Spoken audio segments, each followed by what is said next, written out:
name is actually Mhairi Petrovic. Nobody ever gets it right.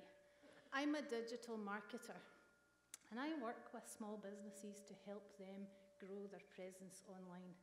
Today I'm going to talk to you about staying sane in the digital world, because a few years ago I lost my sanity to the internet.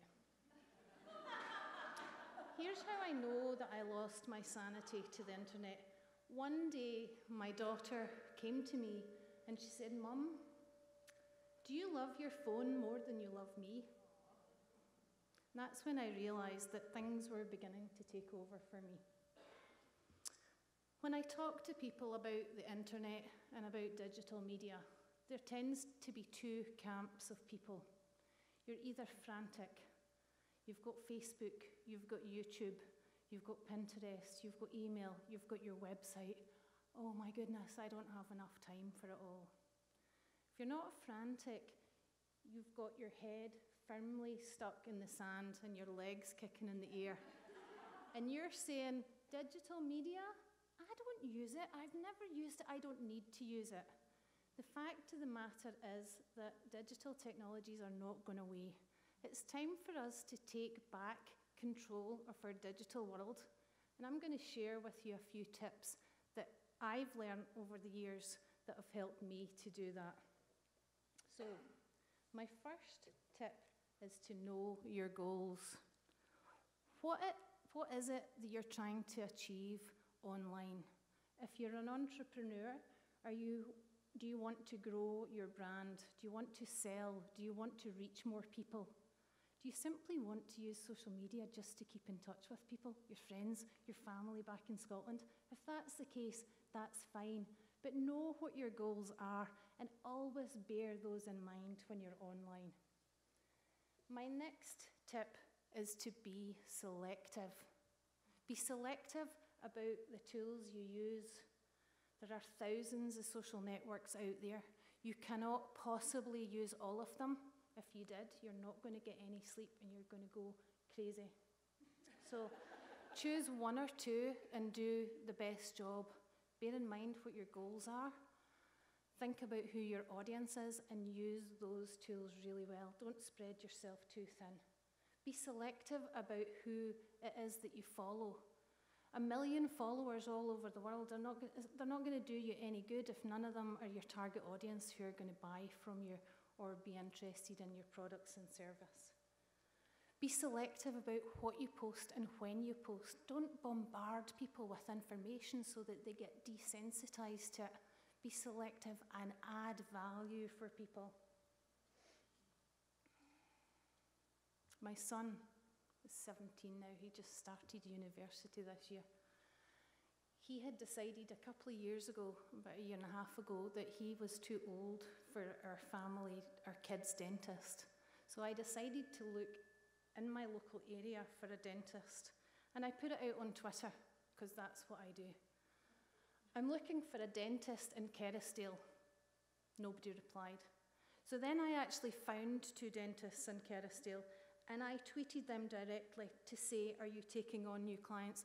Neither of them responded. One of them has a neon sign in their storefront that says, "New clients or new customers welcome." So my third tip is listen. If you're going to use social media, get into the habit of listening. Listen out for the things that matter to you. Check your comments and replies and messages and respond daily. People use social media as a way to communicate now, just as in the past we would lift the phone. People don't do that anymore. They're getting online and they're asking. So make sure you're listening effectively. Share great content that isn't about you. Your content is about your audience. So put yourself in the shoes of your audience and ask, what kind of information can you provide them that's going to add value, that's going to be interesting to them, and that's going to be something that they're going to learn from you from? Because that way, they're going to want to share your content too. So, I have another wee story for you.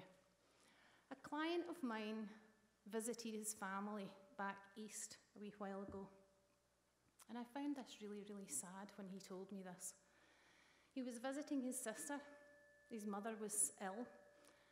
And the whole time he was there, his sister was just on the phone. He doesn't see his sister very often. So finally he said to her, "Can you please just put your phone down? We're going to have a family dinner." And she said, "No, I can't put my phone down." She said, "My phone is really important to me." My client now doesn't have a relationship with his sister because she wouldn't put her phone down. And it made me realise that we're getting to the point where digital technology is taking over our lives. So I have one ask for you today, and I want you to do it right now. I want you to take out your phone, please.